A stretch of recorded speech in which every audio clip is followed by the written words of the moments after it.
Hey, what's up, guys? I'm here with J Touch, aka the Dream Virus. one of the hardest working artists that I've come across in recent memory. So, before we get started on the topic of finding your style, you want to just let the people know a little bit about you?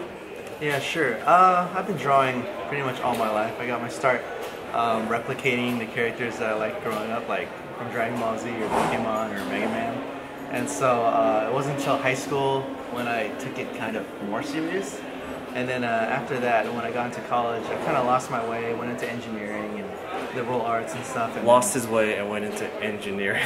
yeah, I lost my way into like, sciences and stuff, and whatever was more practical, Practical, family and right. this and that, or practical in I guess everyone else's perspective. But eventually in high school, I went through some tough times, and then I found my way back out of sciences and back into art, and I started developing my own style. Okay. So, you grew up watching anime, and that's where you base most of your stuff. Which particular anime? Anime and manga, or Okay. anime and video games. But 'Cause I was all about Dragon Ball. Yeah, That's yeah. what heavily influenced the way I drew course. muscle in Everyone, anime. yeah. Yeah. And I actually got my start with One Piece, the really bad dubbed One Piece on 4Kids. I actually loved it. I loved it so much, and I drew all the pirate characters like Nami, Usopp, and stuff.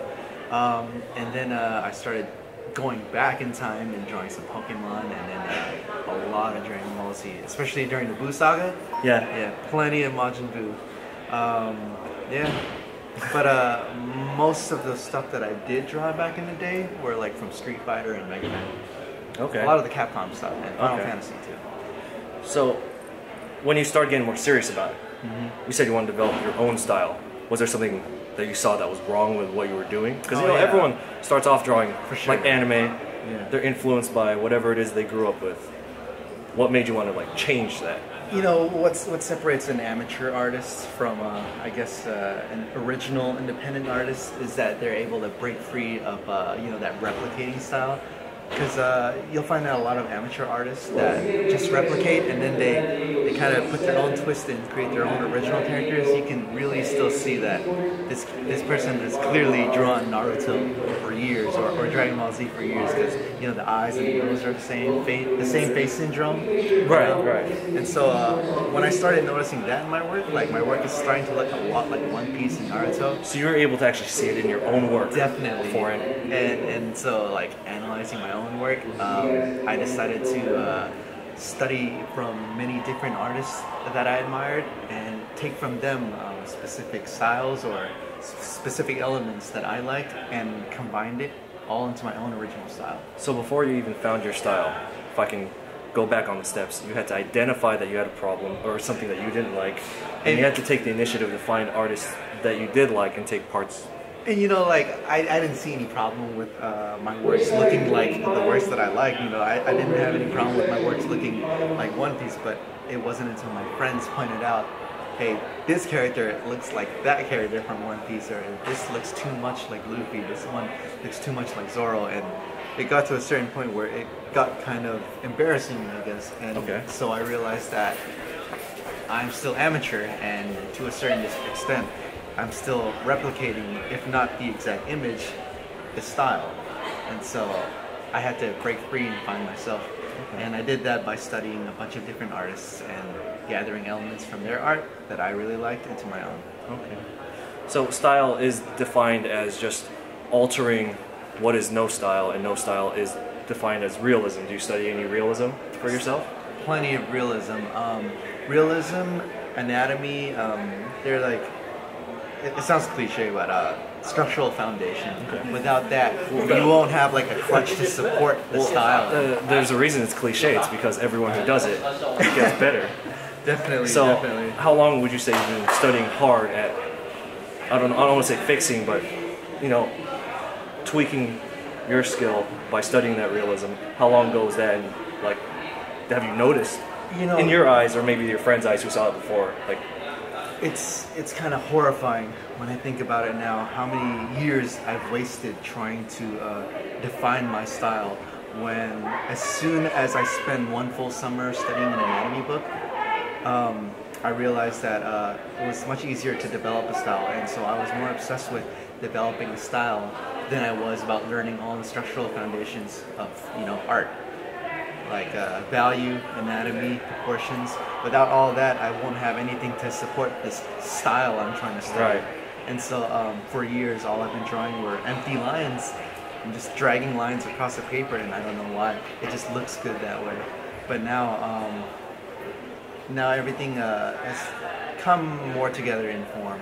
Now that I So studied you feel anatomy. like when you draw someone, as you're drawing it, there is a bit more of a, I don't want to say weight behind it, but more of like a purpose that you know what you're building, instead of just line. Before, it was just putting lines to paper and drawing a picture, but now that I have a better understanding of, I guess, human form or just forms in general, I know how to, I guess, plot the lines down. Just real quick, 3 favorite books to help build that structural foundation. 3 of my favorite books. One is How to Render. I forgot what the author's name was, but I believe you have one of their books. Yeah, Scott Robertson. Scott Robertson. Anatomy for All It's Worth by Andrew Loomis. Yeah. And then my all-time favorite, my official artist's Bible, Anatomy for Sculptors. Oh, I haven't. By various artists. Okay. Or yeah, Okay. Anatomy for Sculptors. And so, they don't go in depth about like what these muscles are, scientific names or whatever. They basically show the muscles and bones and human anatomy as just simple forms. Yeah. Okay. And how they look when they contract or how they move and stuff, without all the technical jargon. Yeah. So, in general, it still always comes down to build your foundation before you can. You should build a foundation before you even attempt to build whatever you think a style is. Definitely. It's you'll find that it's much easier to define and build a style once you have all that boring shit down, all the structural foundation down. As soon as you know your anatomy and rendering and value and proportions, it's much easier to, I guess, warp what is right into a wrong that looks right. And before we head out, anytime you do see artwork that is a bit exaggerated, but it still looks good, you can bet that the person who did it understands the foundation.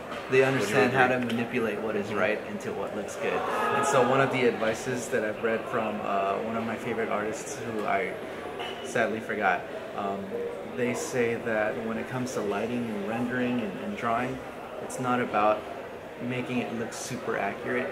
It's all about making it work and making it look nice. Awesome. So, where can they find you online? They can find me on Instagram as AJ Touch and everywhere else as The Dream Virus or Dream Virus. Awesome. Mostly on Instagram though. And you do a lot of conventions, and do you have a list? Yeah, no, I don't have a list, but I do like 2 to 3 a month, and it kind of, you understand the hustle. We actually just finished the convention right now, so we look a little drained. With That's no why. sleep. Exactly. But I'm sure if you follow him, you'll get notices whenever he's going to be out and about. Thanks for your time, man. Finally got this done. Yeah. All right, guys. Thanks for watching. Thanks for your attention. Peace. We appreciate it.